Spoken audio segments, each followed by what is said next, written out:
우리가 살면서요, 저축할 수만 있으면 이거 잔뜩 쌓아놓고 나중에 두고 이것을 즐기면 참 좋겠다 하는 그렇게 생각하는 이들이 가만 보면 참 많이 있습니다. 그런데 우리들의 문제는요, 참 안타깝게도 그런 순간들을 우리가 미리 저축할 수는 없더라라는 것입니다.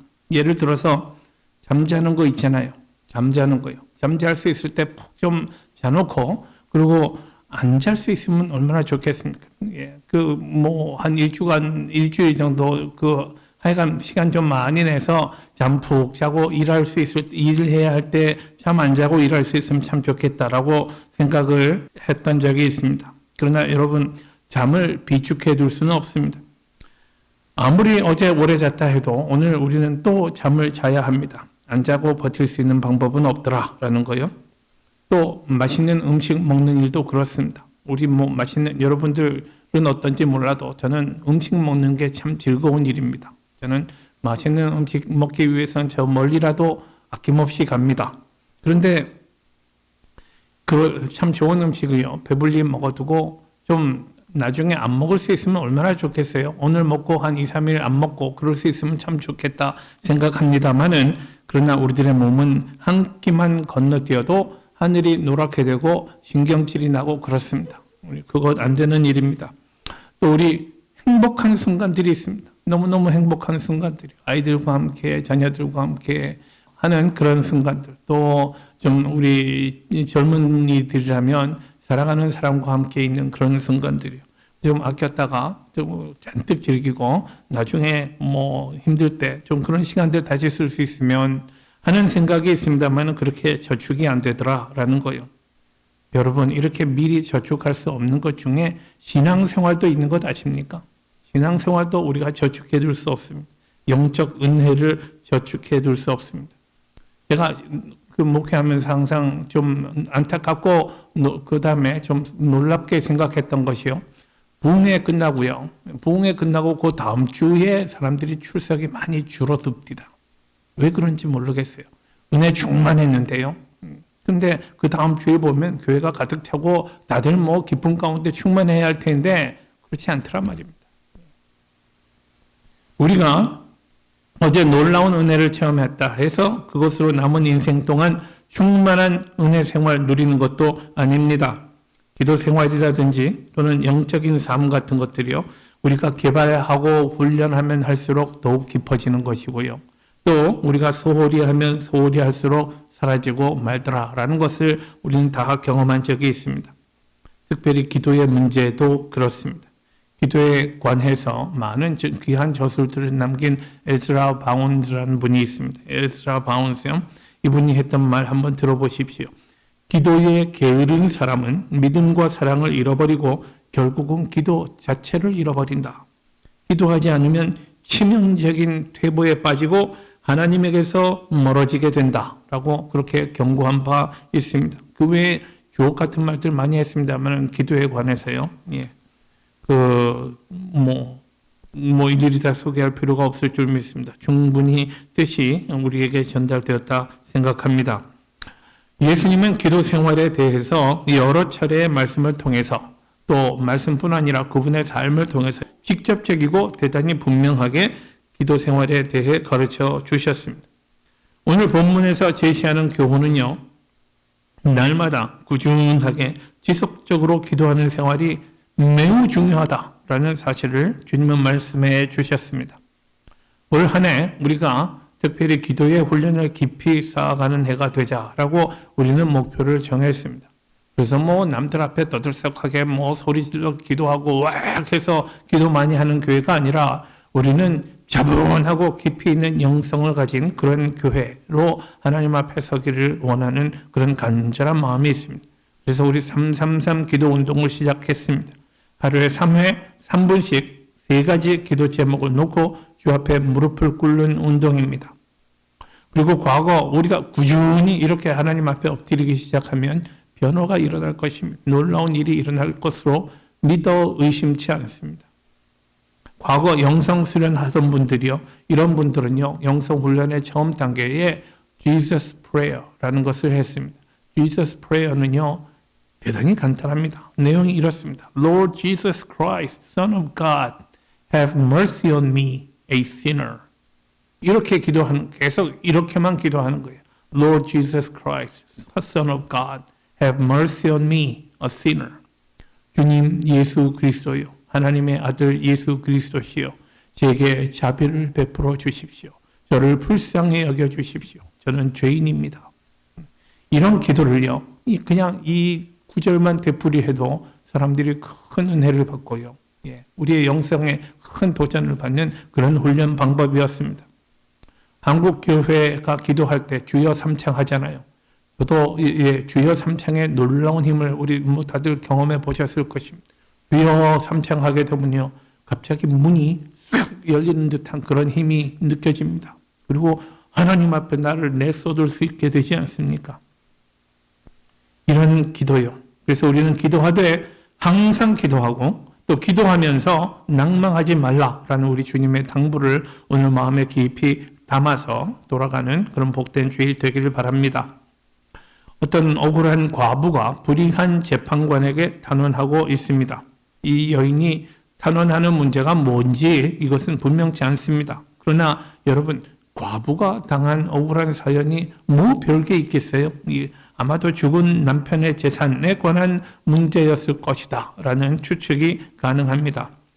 유대인들의 법에 의하면 남편의 재산은요, 그 아들에게 상속되어 갔습니다. 그 아들이나 혹은 죽은 남편의 형제들이나, 그렇지만 남겨진 여인에게도 어느 정도 살아갈 수 있을 만큼은 허락이 되었다고 합니다. 그런데요, 이런 과정에서 누군가가 불의한 부도덕한 욕심을 품게 된다면 그럼 힘없는 사람은 그냥 당하게 되는 거죠. 이 여인의 경우에 아마도 혼자서 재판관을 찾아다니고 하는 것을 보면 여인의 주변에는 그를 도와줄 사람이 아무도 없었던 것 같습니다. 남편 잃은 것도 하늘이 무너질 만한 그런 큰 슬픔이고 힘든 일이었을 텐데 거기에다가 재산을 둘러싸고 어려운 상황을 만났고요. 또 아무도 그를 도와주는 일이 없었습니다. 그러니 이 여인이 당한 이 불쌍한 처지를 생각해 보십시오. 얼마나 가엾은 상황에 있었는가 짐작할 수 있습니다. 이런 억울한 일을 해결할 수 있는 사회적 구제 수단이 없었던 것은 아니죠. 재판관이 있습니다. 재판관. 마을에 그 일들을 처리했던 장로들이요. 재판관이 있었습니다. 그런데 그 재판관들이 바로 돼 있는 사람들이어야죠. 우리 하나님은요, 재판관들이 정직하고 도덕적인 사람이어야 할 것을 여러 차례 강조하셨습니다. 그런데 재판관들은 타락하기 쉬운 사람들이에요. 이 여인의 마을을 담당하던 재판관이 또 문제가 있는 사람이었던 것 같아요. 성경은 이 사람에 대해서 말을 합니다. 오늘 2절 말씀 보십시오. 그 재판관을 설명하기를 하나님을 두려워 아니하고 사람을 무시하는 사람이었다라고 그렇게 말합니다. 세상에 제일 악한 사람들이 있는데 그 중에서도 악한 사람들이 아마도 하나님에 대한 두려움을 상실한 사람들 아닐까 싶습니다. 하나님, 전능하신 하나님 앞에 우리가 앞에 언젠가는 서게 될 것입니다. 그 하나님이 우리에게 넌 그때 무엇을 했니? 왜 그때 그런 일을 했니? 하고 하나님이 물어보실 때에 우리가 대답할 말이 있어야 되잖아요. 그럼 우리 바로 그런 문제들 때문에 우리는 하나님을 두려워하는 것입니다. 공의로우신 하나님이요, 우리의 모든 것을 알고 계시면서 하나하나 어카운팅, 우리 좀 계산을 좀 해보자라고 말씀하시면 우리가 감히 그 앞에 어떻게 서겠어요? 그래서 우리는 하나님을 두려워하는 것입니다. 그런데 이 사람은 하나님에 대한 두려움이 없대요. 뻔뻔하고요, 수치를 모르는 사람이요, 자기를 돌아볼 줄 모르는 사람이요, 부도덕하고 불의한 사람이었습니다. 하나님을 두려워하지 않는 사람이 도대체 어떤 사람을 무서워하겠습니까? 무서울 게 없는 사람이었습니다. 그러니 당시 적지 않은 재판관들과 마찬가지로 그는 아마도 부정이 극에 달했던 사람 아니었겠는가 생각합니다. 사람들에게 뇌물을 받고 불법을 마음대로 저질렀던 사람이었을 것입니다.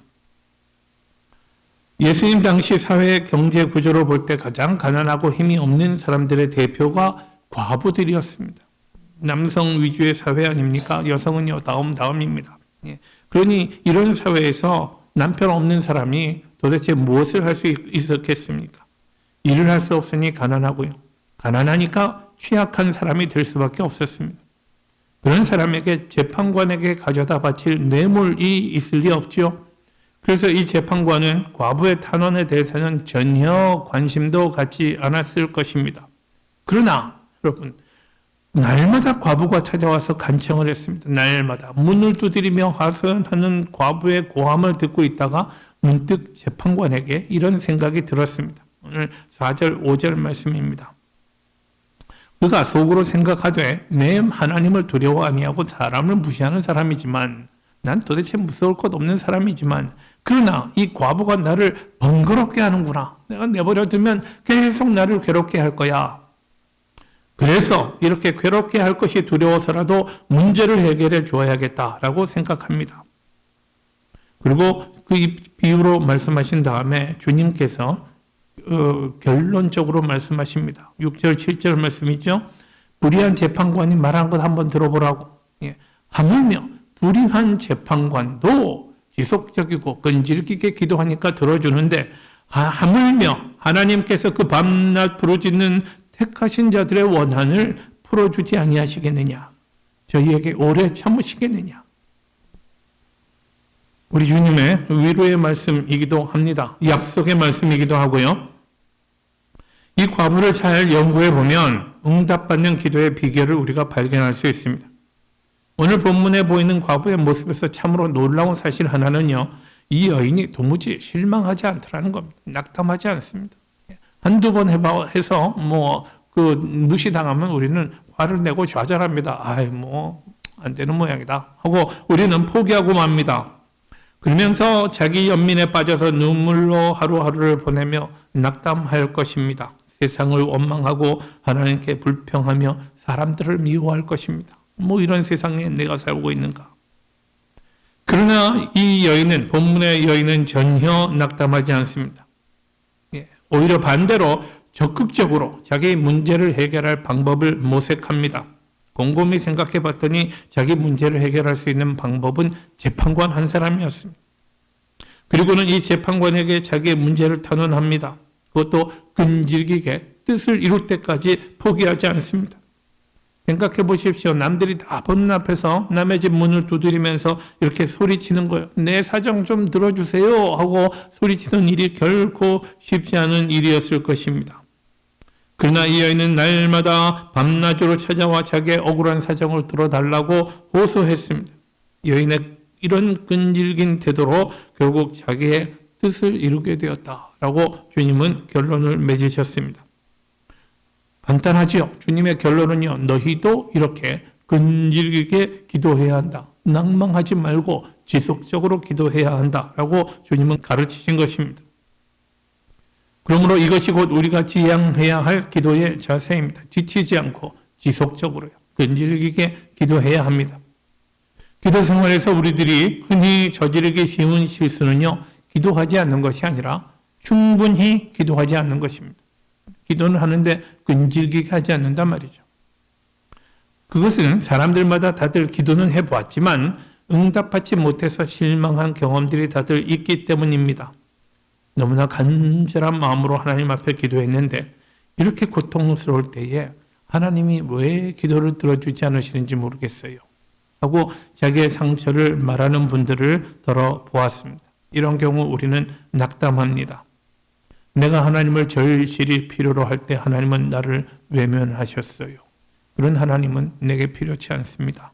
라고 말하거나 혹은 왜 하나님은 자꾸만 거듭거듭 기도하라고 요구하시는가? 왜 한 번 기도하면 시원하게 단번에 응답해 주지 않으시는가? 라는 생각들을 하면서 때로는 불평하기도 하고 어떤 사람은 불신의 길을 가기도 합니다. 이렇게 우리가 흔히 기도에 대해서 갖게 되는 편견은요. 하나님이 기도에 응답하지 않으시더라. 혹은 나는 이렇게 기도했는데 하나님은 왜 저런 방법으로 내게 응답하시는가? 라는 이런 태도입니다. 이런 태도와 관련해서요. 제가 이야기 하나를 소개해 드리려고 합니다. 어떤 유치부 어린아이가요. 교회에서 참 잘 배웠어요. 우리가 하나님께 기도하면 하나님은 모든 것을 들어주신다라고 배웠어요. 그래서 이 아이가 언젠가 엄마한테 확인을 합니다. 엄마, 하나님은 우리가 기도하면 언제나 들어주셔? 엄마가 기특해가지고 대답합니다. 그럼 네가 교회에서 참 잘 배웠구나. 우리가 하나님께 기도하면 하나님은 언제나 우리 기도를 들으시고 다 응답해 주시지라고 말을 했습니다. 근데 이런 말 했던 때가 마침 토요일이었다고 그래요. 내일 교회 가려면 일찍 자야 하는데 애가 노는데 정신이 팔려가지고 도무지 잘 생각을 안 해요. 그래서 엄마가 말합니다. 얘 이제 그만 놀고 자야지 내일 교회 가야 되잖아 라고 말합니다. 그랬더니 아이가 대답하죠. 엄마 나 늦게 자도 괜찮아. 내일 일찍 일어날 수 있어. 엄마가 궁금해서 묻습니다. 그래? 어떻게? 했더니 아이가 말하기를 하나님께 일찍 일어나게 해달라고 기도하고 자면 되잖아 라고 했다는 거죠. 하나님은 우리가 기도하면 뭐든지 들어주시는 분이니까 내가 늦게 자더라도 일찍 일어나게 해주실 것이라는 이 유치부 꼬마의 발상이 참으로 어린아이답습니다. 그런데 굳이 어디가 틀렸는지 지적하지 않아도 우리가 보기에는 분명히 틀렸습니다.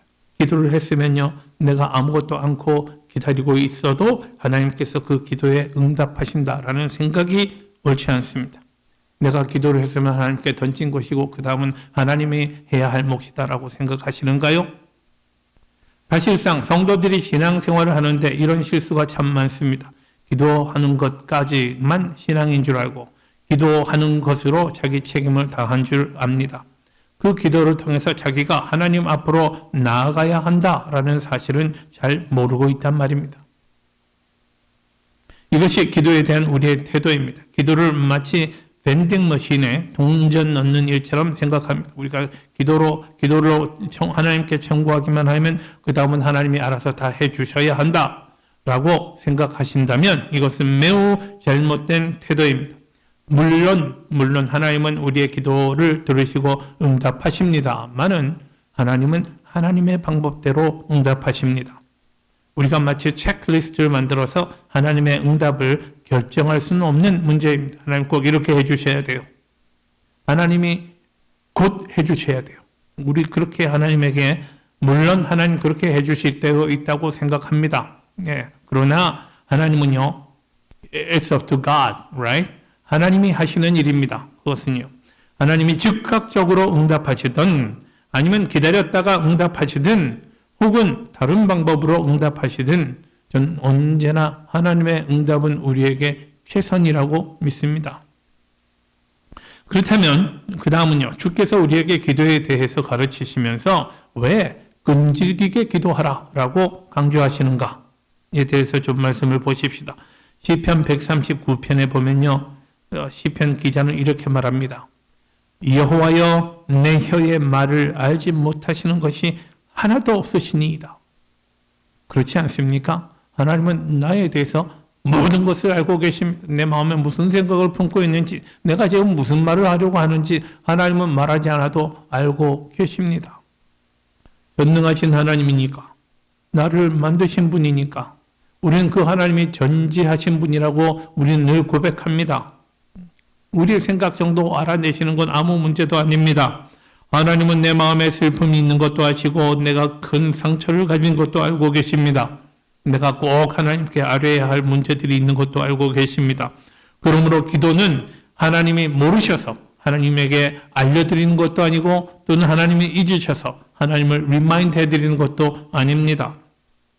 그러나 에스겔서 36장에 주님은요, 에스겔 선지자에게 이렇게 말씀하십니다. 그래도 이스라엘 족속이 이와 같이 자기들에게 이루어 주기를 내게 구하여야 할지라. 하나님은 그래도 기도해야 한다고 말씀하시는 거죠. 하나님은 에스겔 선지자에게요, 이미 이 사람들은 지금 바벨론 포로 생활하면서 큰 어려움을 당하고 있을 터인데, 그러나 하나님의 계획은 내가 그들을 다시 회복시킬 거야. 지금 예루살렘이 폐허가 되어 있지만 그 예루살렘도 회복시키고 성전도 내가 온전하게 회복시킬 거야 라고 비전을 보여주셨어요. 그러고 난 다음에 에스겔에게 하신 말씀이 이것입니다.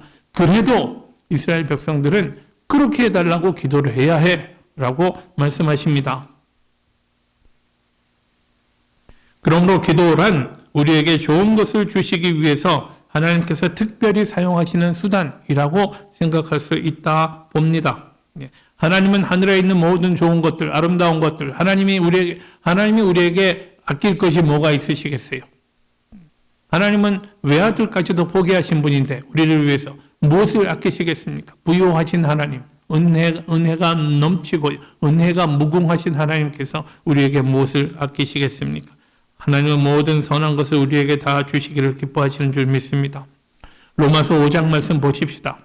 소망이 부끄럽게 아니함은 우리에게 주신 성령으로 말미암아 하나님의 사랑이 우리 마음에 부은 바 됨이니 했습니다. 여러분, 우리 한글로 읽으면 얼핏 이해하기가 쉽지 않아요. 그런데요, 이 말씀의 의미는 뭐냐면 우리가 소망을 가졌잖아요. 마음속에 소망이 있어요.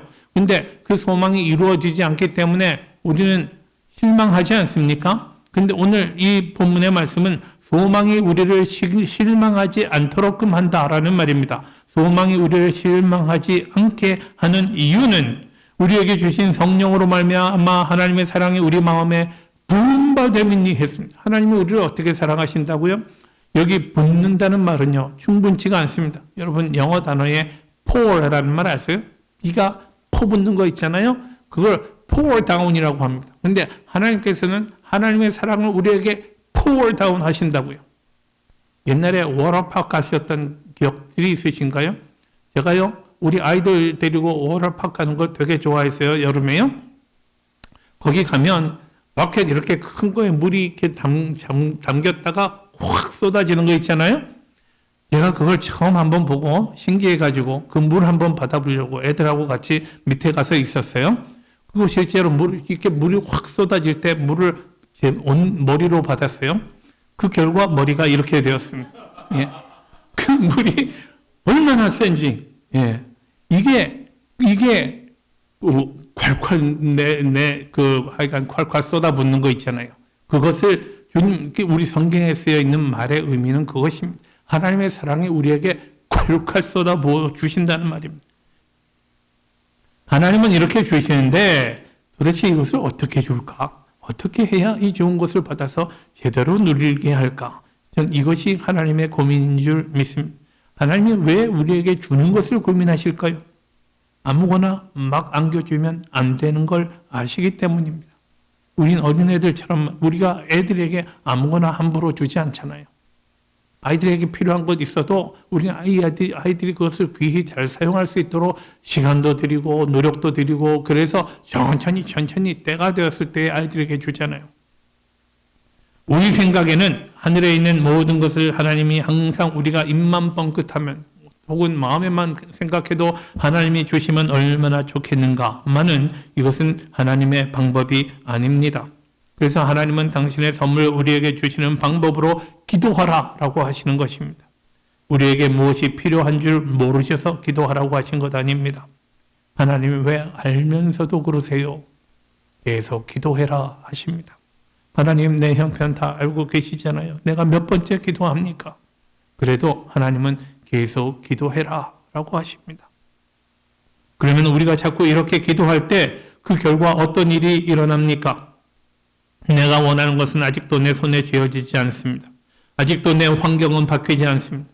그러나 놀랍게도 계속 하나님 앞에 기도하면 변화하는 것이 있습니다. 내 자신의 생각이 변화합니다. 그리고 내 태도가 변화하게 됩니다. 하나님의 그 놀라운 인자하심과 그 긍휼하심에 나도 모르게 내 사람됨이 변화하게 되는 것입니다. 그리고 생각이 바뀌어 버립니다. 그리고는 내 뜻이 문제가 아니라 하나님의 뜻이 문제가 되는 사람이 됩니다.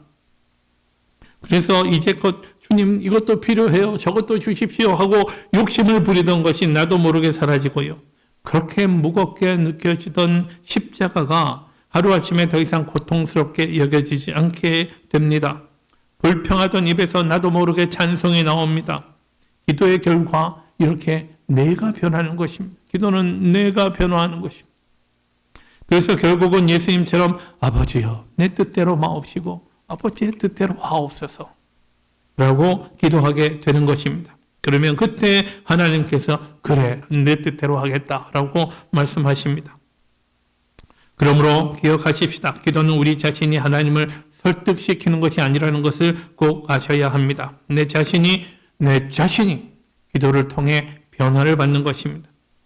그렇게 내가 변화되면 평범한 것들이 비범한 것으로 바뀌는 놀라운 일들이 우리 주변에 일어날 것입니다.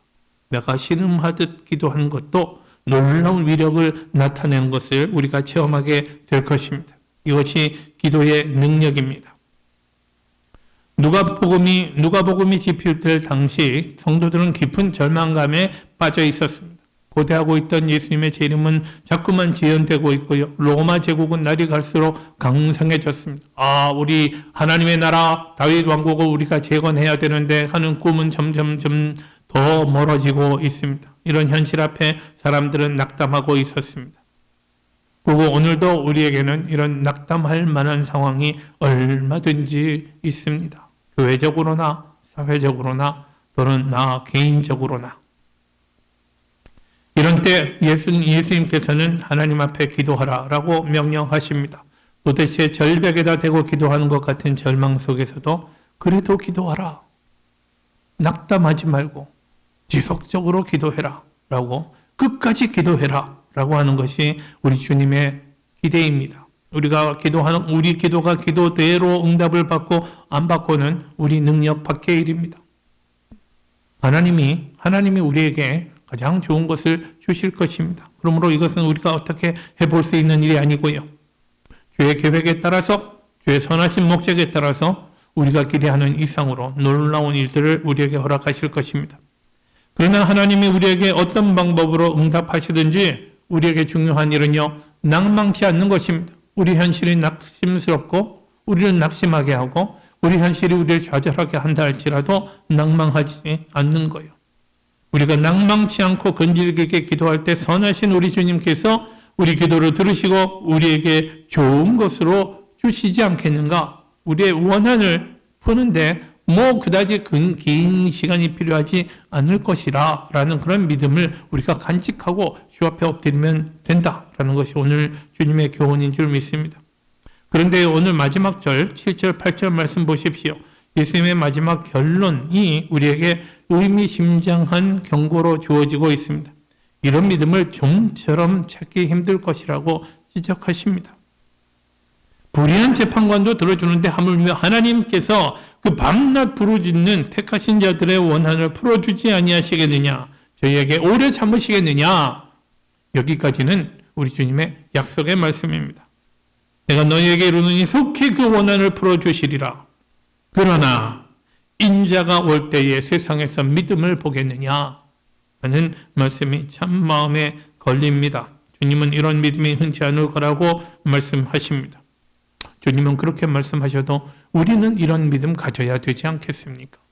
이건요, 그냥 주님 제가 할게요. 열심히 할게요. 노력하면 되는 거 아닌가요? 믿고 안 믿고는 주께서는 이미 우리를 불러주셨어요. 그러니 내게 큰 믿음 갖는 것은요, 우리 노력 여하에 달린 문제라고 생각합니다. 말씀을 읽고 찬양하고 주 앞에 엎드리고 또 성도의 삶을 살고 하나님을 기쁘시게 하는데 어떻게 믿음이 자라나지 않겠습니까? 그런 믿음을 주님께서 우리에게 도전하시는 줄 믿습니다. 그리고 이 믿음 위에 굳게 서십시다. 이런 믿음의 증거가 무엇입니까? 낭망하지 않고 기도하는 것입니다. 대겹줄 같은 그런 끈질김으로 포기하지 않고 기도하는 것입니다. 올 한 해 우리 333 기도운동으로 우리 온 교회와 성도님들의 가정마다 기도의 능력을 놀랍게 체험하는 그런 귀한 복을 누리시기를 축원합니다. 기도하십시다. 전능하신 하나님, 오늘도 우리가 예배의 자리에 나오게 하시고 하나님 앞에 진실된 예배 정성껏 영과 진리로 하나님을 예배할 수 있도록 인도하시니 감사합니다. 또 예배를 통해서 우리에게 말씀하여 주시는 우리 주님의 크신 은혜와 사랑을 감사합니다. 기도에 대한 교훈을 우리에게 주셨는데 주님, 우리에게 믿음의 복을 더하여 주셔서 우리가 낭망치 아니하고 또 지속적으로 주님 앞에 엎드리는 그런 사람들 되도록 인도하여 주옵소서. 다른 무엇보다도 기도의 사람으로 사람들에게 기억되고 인정되는 자들이 되기를 원합니다. 기도 열심히 하는 교회 되게 인도하여 주시고 기도 열심히 하는 우리들의 가정과 우리의 삶이 되도록 주여 축복하여 주옵소서. 예수님의 이름으로 기도하옵나이다. 아멘.